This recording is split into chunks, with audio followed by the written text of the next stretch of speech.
Voor ons begin, gaan maak gou vir jou 'n koppie koffie en geniet Op my Pink Bank se episode 1 vandag saam met my. Welkom by Op my Pink Bank, soos wat julle kan sien, my Pink Bank, hier in my Lizzie Pop studio. Hierdie is nie net 'n pink bank nie. Hierdie is 'n plek waar ons eerlik gaan wees, waar ons gaan praat oor dinge wat mense deurgaan, wat ons nie elke dag sien en besef wat elke vrou deurgaan nie. Ons gaan dalk bietjie lag, ons gaan dalk bietjie huil, maar ons gaan oop en eerlik wees en ons gaan 'n real talk hê. Vrou tot vrou natuurlik. Julle wat my laat besluit het om hierdie podcast te kan begin, is basies kry ons soveel vrouens met die makeovers wat in die stoel kom sit. En ek besef net elke keer dat elke liewe vrou het tog 'n storie om te vertel.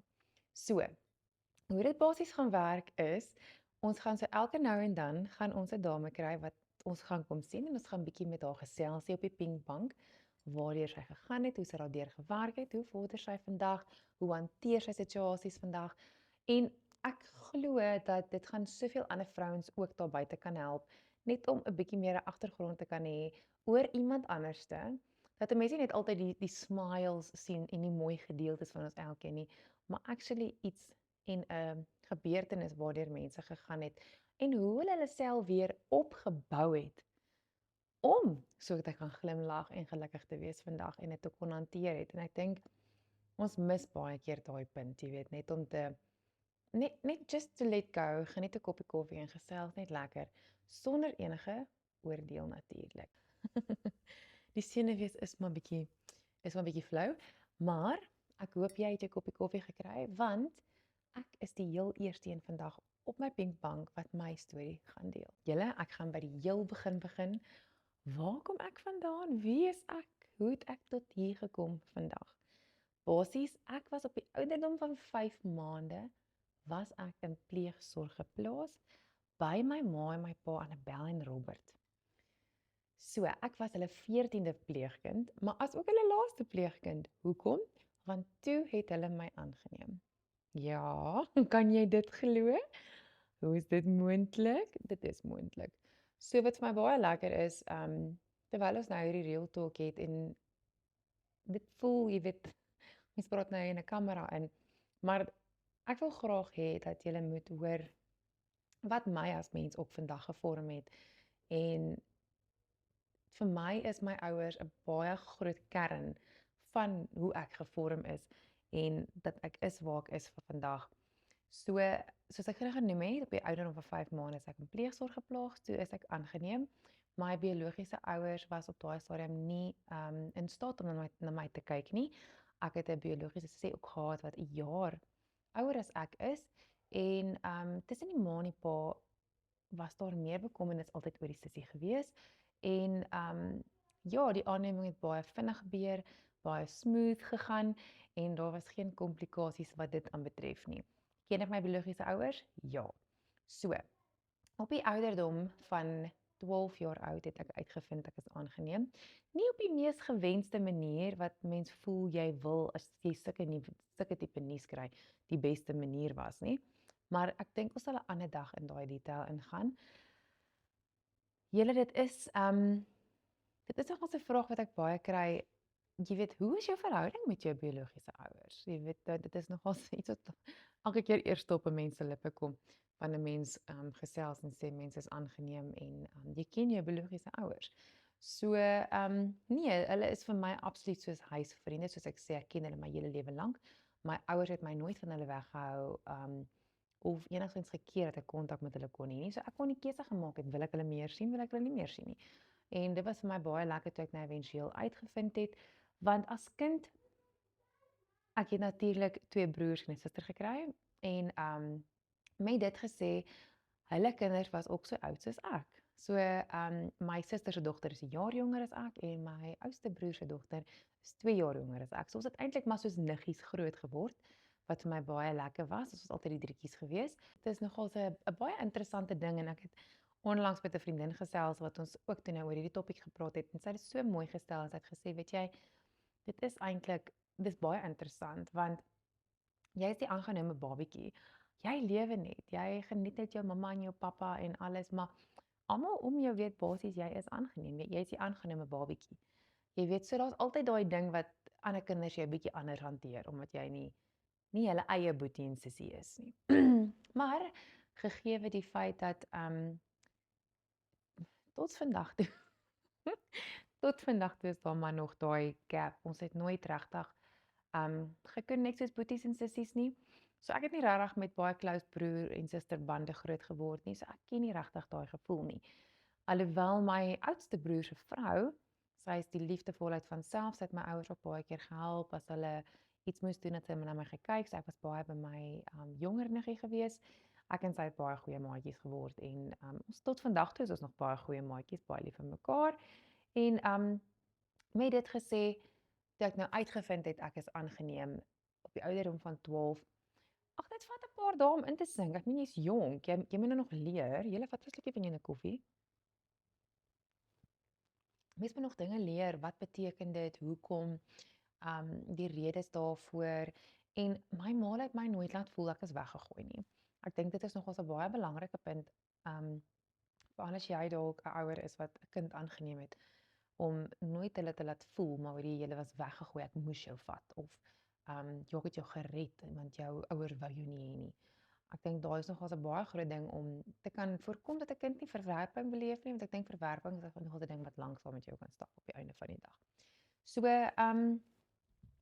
ja, dit is basies van waar ek gekom het. En ja, op skool dan dink jy vertel tog vir jou maatjie, hoor ek het nou dit gehoor, of jy vertel vir 'n onderwyser.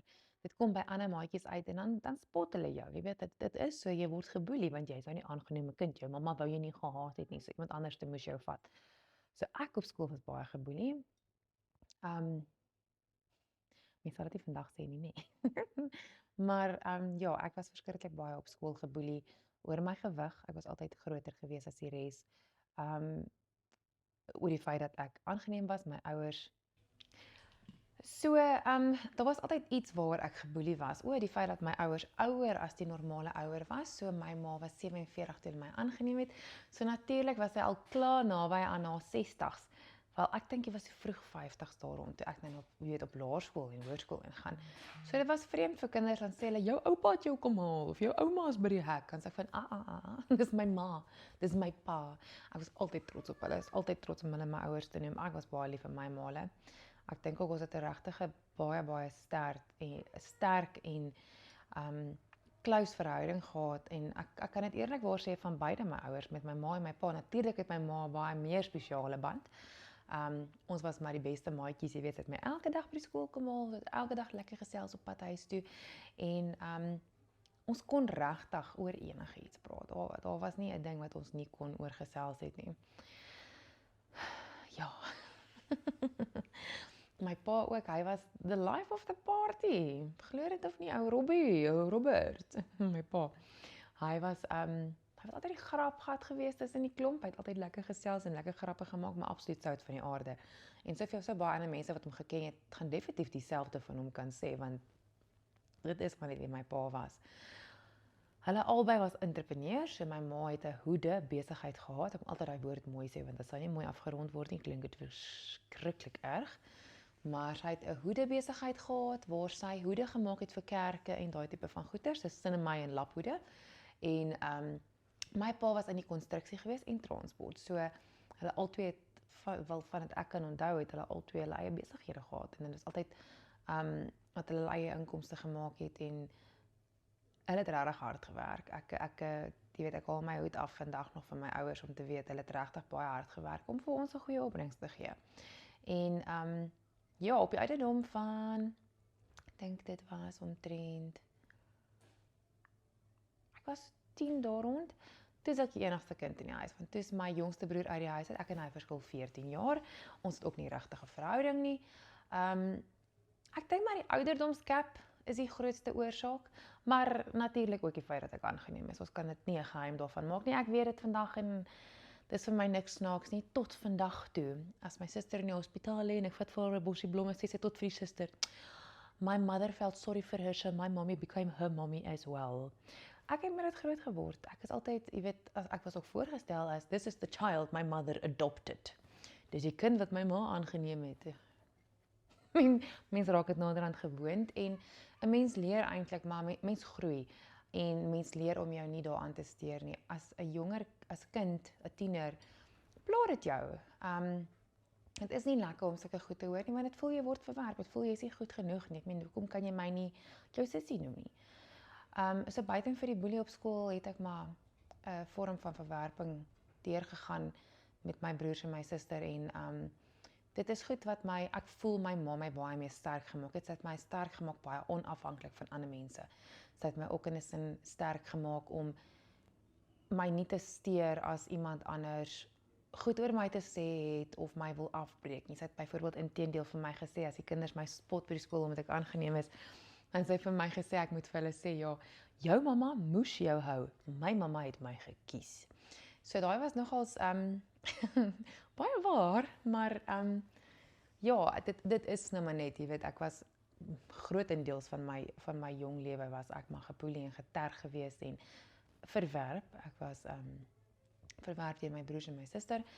Soos ek gesê, daar's nie regtig 'n verhouding nie en daar was ook nie geheim daarvan nie.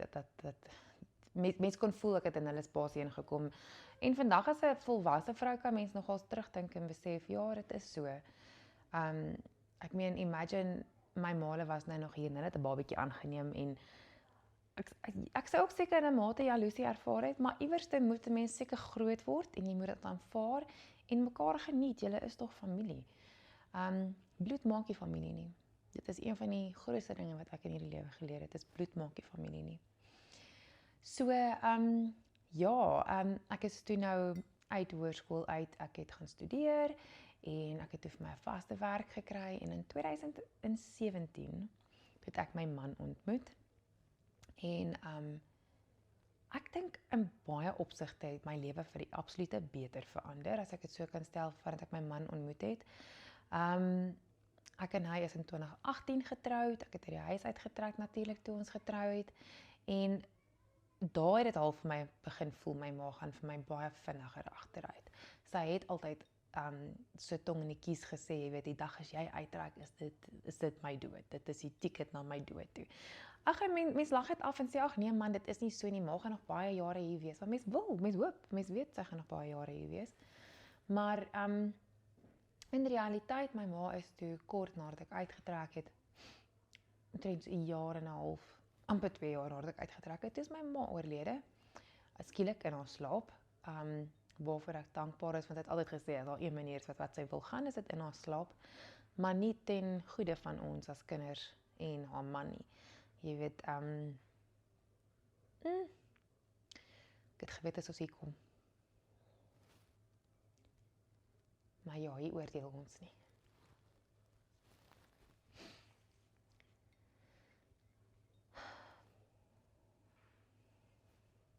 Sal soveel jare later mens sal dink, iewers raak dit makliker om oor hulle te praat of hulle storie te deel en eintlik nooit nie.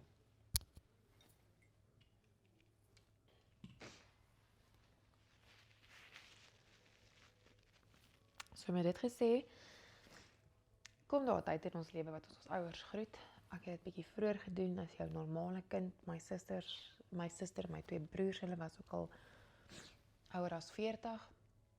En ja, 'n rukkie nadat my ma oorlede is, het ons die nuus gekry my pa het kanker. En op daai stadium toe ons uitgevind het die dokter vir my pa gesê, hy het maar 4 of 6 maande oor. Kan jy dit glo? My pa het daai dokter 'n punt bewys. En hy het 3 jaar gesukkel met kanker.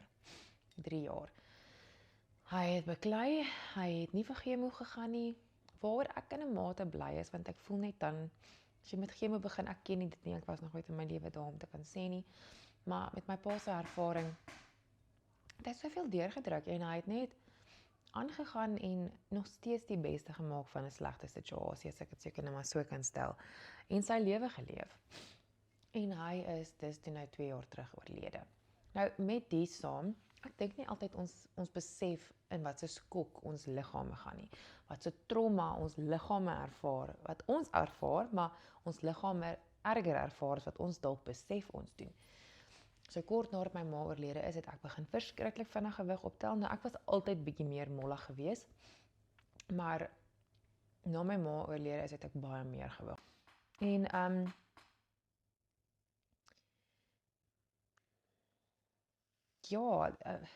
met dit saam het ek het angs ontwikkel. Ek het nooit in my lewe angstig gewees nie. Ek het nou angs.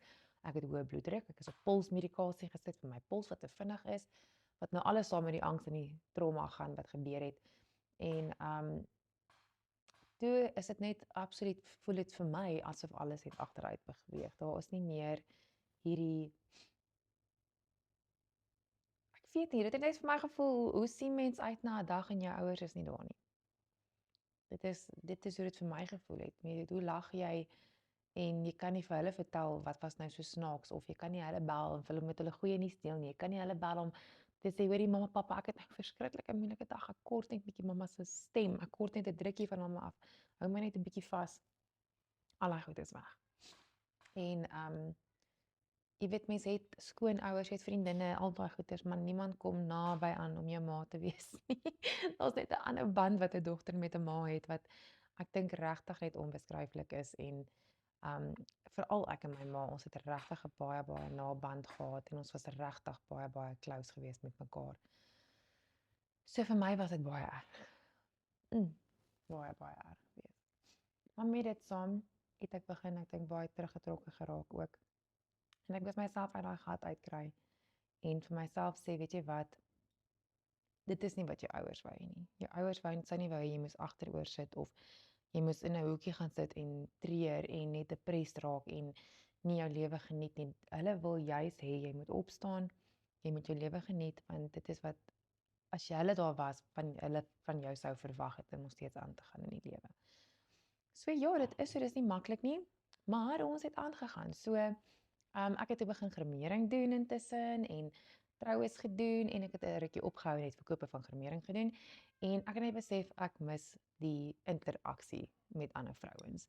Nie in 'n weird manier, don't get me wrong, net in die sin van om hulle gremering te doen en jy weet, elke keer as daai stoel omdraai en daai vrou sien haarself nadat jy vir haar 'n bietjie gremering aangesit het, die haartjies mooi opgetof het. Ekskuus vir die onderbroekie. Maar in elk geval, so met dit gesê, met die makeovers, en dit is vir my die interessantste van alles, dat sodra ons begin met die make-up, dan is dit asof 'n vrou outomaties begin om verskoning vra vir hoe sy lyk en ek weet nie, dit is vir my hartseer, maar ek sit myself ook in daai persoon se skoene en dit is goed wat ek ook doen. As ek ook in die spieël kyk en nee, kyk nou weer hierso, kyk nou weer dit, kyk nou weer hierdie plooi wat nou hier uitpop. Mense soek nie daai tipe van goed nie. Dit is net, mens voel net nooit mooi genoeg nie. Ek weet, ek ken die gevoel al te goed. So met die makeover saam, nie net is dit daai verbasing op hulle gesigte om te besef, hoorie, maar ek's actually mooi nie. En ek sê ek is actually mooi, want dit is so. Elise het op haar video, het sy dit baie mooi gestel. Ek lyk nie net mooi nie, ek is mooi. Daar's 'n baie groot verskil tussen daai twee woordjies van ek lyk mooi en ek is mooi. Want ek voel elke vrou is mooi. En elke vrou wat in hierdie stoel sit, het 'n storie om te vertel. En met dit gesê, hoor ons baie keer van goed wat hulle deurgegaan het in hulle lewe en dan gaan hierdie vraagteken in jou kop en vandag sit jy nog steeds hier. Jy lewe jou lewe, jy gaan aan. Hoe het jy dit reg gekry? Jy weet, hoe het jy daardeur gegaan? Hoe het jy dit verwerk? Hoe het jy jouself opgebou? En dit is waar ek toe my man met die oulike gedagte opgekom het van op my pink bank, hoekom begin jy nie 'n podcast nie, my liefie? Toe het dit absoluut 'n klokkie gelei en net vir my gesê, dalk is dit iets wat ek moet doen. En ja, ons gaan dan nou so elke nou en dan gaan ons 'n dame hier kry. Ons gaan met haar gesels oor, soos ek gesê het, dinge van die lewe, waardeur sy gegaan het. Ons gaan reël wees, as ons huil, as ons lag ons. Ons gaan mekaar net regtig geniet en lekker gesels. En natuurlik na die tyd gaan ons haar bederf met 'n lekker mini makeover hier in ons Lizzie Pop Studio, wat ons natuurlik vir julle op die film gaan sit, wat julle lekker hier op YouTube kan kyk. So julle, ek was nou die eerste episode, julle so 'n bietjie van my gehoor, my agtergrond en hoe ek aan mekaar gesit is. Ek dink het op daai noot gegeewe waardeur 'n mens gegaan het my ma 'n baie groot invloed gehad van hoe ek dinge vorentoe hanteer. En ek tot vandag toe sal ek dink, hoe sou my ma dit hanteer het? Wat sou my ma vir my gesê het? Wat sou my ma vir my gesê het moes ek gedoen het?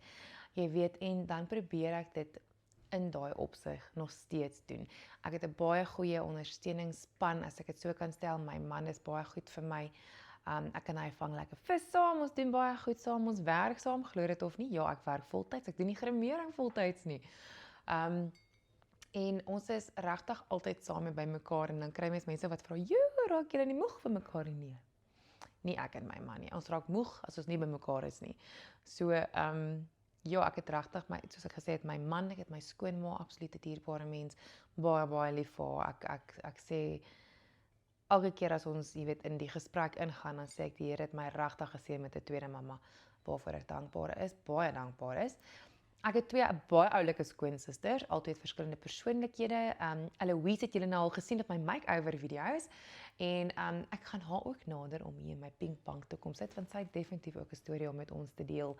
En dit gaan vir my bitter spesiaal wees. So ja, julle, dankie dat julle my eerste episode saam met my kom koffie drink het. Ek geniet dit verskriklik. Ek dink ons gaan, soos wat ons aangaan, sal die beligting, die setup, die alles sal net elke keer al hoe beter word, want dis my heel eerste keer wat ek 'n podcast probeer. So ons leer soos ons gaan. So wees geduldig met ons. En as jy dalk een van daai vrouens is wat iets het om te vertel, wat jy voel die wêreld moet hoor, waaruit hulle ook dalk iets kan leer uit jou ervaring of waar jy gegaan het, is jy ook welkom om my te DM op TikTok of Instagram of Facebook en jou storie met my te deel. Dan kyk ons, miskien nooi ons jou ook om hier op die Pink Pank saam met my 'n koppie koffie te kom drink en net met my te kom gesels. En natuurlik, soos ek genoem het, na die tyd gaan jy ook 'n makeover kry. Okay, julle, ek dink dit was nou 'n lekker mondvol en ek hoop julle sien so baie uit soos wat ek uitsien na op my Pink Pank.